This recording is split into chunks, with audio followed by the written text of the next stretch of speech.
बहुत दिन है वीडियो बनई नथिली तो भाविली आज गोटे भिडियोटे बनईदेवी। आम पटे तो वर्षा होउची, आपण पटे वर्षा होउची कि नहीं कमेंट जनइबे।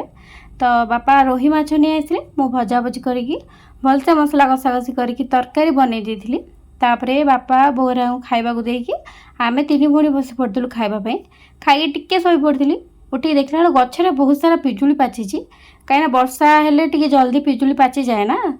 तो देखला बहुत पिजुली पाची मु तोड़ीदेली। बहुत सारा मांकड़ भी खाई पकई दौरान दुआरे।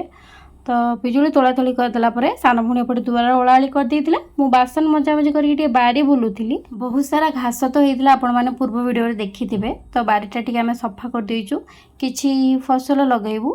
तो बारी बुलाबुली कर देखी आसला बेलू कखारुटा रही जाइए। यही घास सफा करने भितर चेरटा केतले माने उपाड़ी जाइए कौन।